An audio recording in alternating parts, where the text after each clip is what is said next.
So like, can you talk to us a little bit about what your learning experience was like in your master's degree online?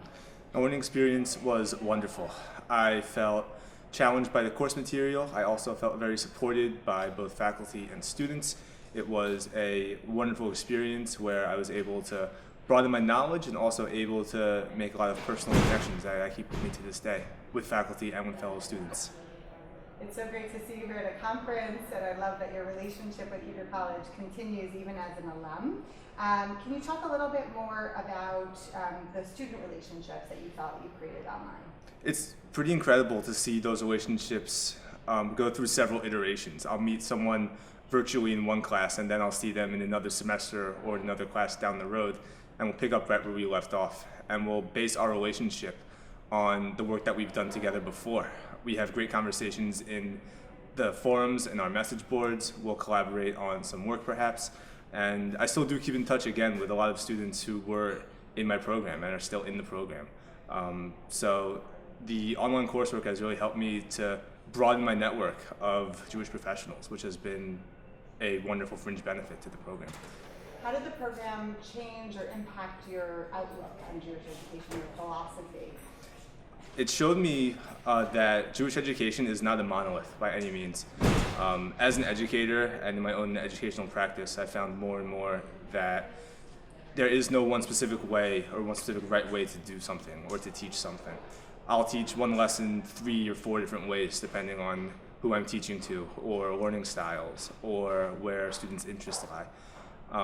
But I have found that educationally, as educators, we're always to be growing and honing our practice, and I've found that we need to really be aware of where our students' abilities lie and what we can do to help them succeed.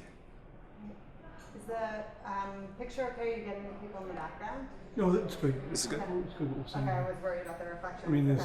there's things, but that's doesn't It distract. looks you. dynamic. Yeah, it Okay. looks- Then what else do you think perspectives, what would you have wanted to know before you came in, or what do you think prospective students should know about the program?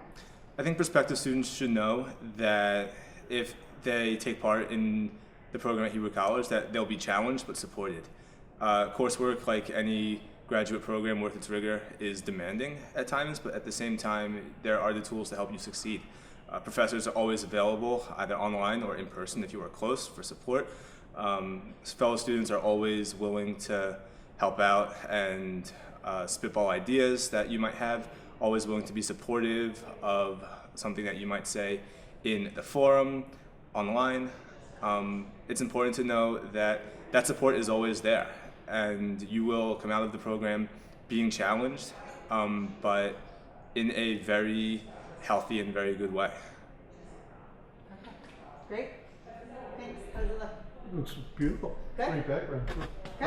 I think the thing that people come the most concerned about is kind of that online community question, Okay. which you addressed a Yeah. little bit. But I'm going to ask you about that experience of learning online. If you think it impacted you, I think we have a lot of Israelis who look at the program and are worried that since English is not a native language to them, what does it mean to be a native I'm not. speaker? I'm not typical because I lived here as a child for many years, so I okay. can't. Okay, so I won't ask that. Because I think it is very hard. The Yeah. English part. I mean, there was a lot of reading, and I don't Yeah. know that somebody without a strong Yeah, it's a background. struggle. Yeah. Absolutely. So I'm going to talk about, I'll ask you about particularly the online learning, how it impacted. I'd like you particularly to talk about your career, right? Because you had this career Yeah. shift. Okay. So I think that's great to talk about how you went from something that maybe you were good at and you're interested in, but to something that you're really passionate about. Okay. Because I think a lot of people are making that Yeah. career shift. So Okay. I'll just keep asking questions, and what I said to them is just keep talking. Like, this is going to get cut no matter what. Right. So don't Look feel at like that or you're to gonna look at that. Yeah. I can stand up if it's better. Then Okay. you feel Yeah. like you're looking at me a little bit. But just keep talking. Just keep talking, and we'll cut cut it, whatever okay. doesn't work. So you don't have to feel like you have to plow forward even if you're not happy. Okay. So Iris, can you tell us a little bit about your experience learning online with Hebrew College? So I started learning online about 4 years ago. I can say that it's been a fascinating and really, really interesting experience for me. All the courses I learned, I had wonderful, wonderful teachers, which I was able to have a personal relationship with, even though most of our studies were online. Many times we had personal phone calls to follow up. We sometimes had video meetings that all of us were on so we can all chat and see each other. In addition, I also created some connections with some of the students because we worked in chavrutas, in partners or small groups for some of our work, which was really nice. Great. Was it lonely working online? I think for me it was a perfect because being a mother and working, it was just the right balance for me because I could do it at my own time, at my own pace. And actually it was really nice because it was my quiet time with myself to sit in my room and study and enrich my knowledge. So for me, the opposite. Great. How do you think the program impacted your approach to Jewish education?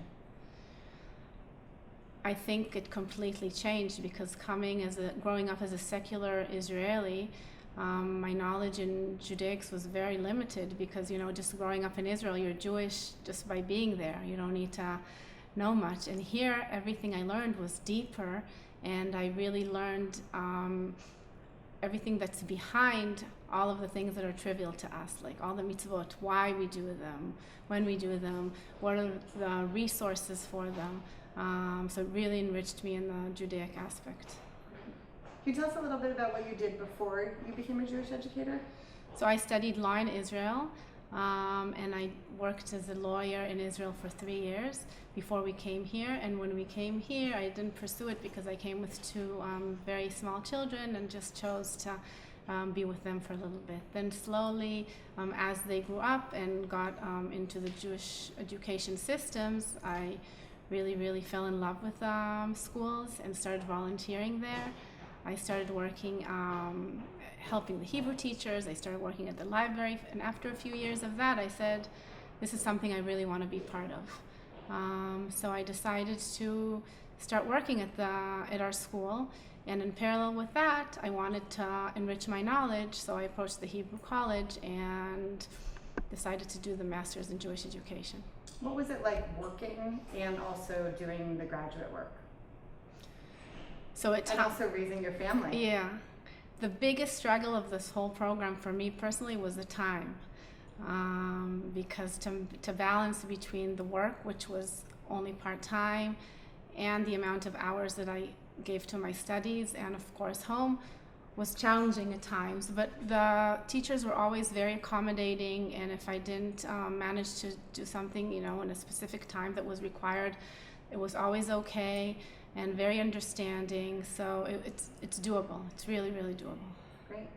Anything you think that a prospective student would know, someone who's thinking about going back to school after a long time, or has never done online learning, or just doesn't know anything about Hebrew College? What would you have wanted to know, and what would you want other people to know? I think that going back to school the second time in your life, when you're more grown up and more mature, you appreciate studying much more.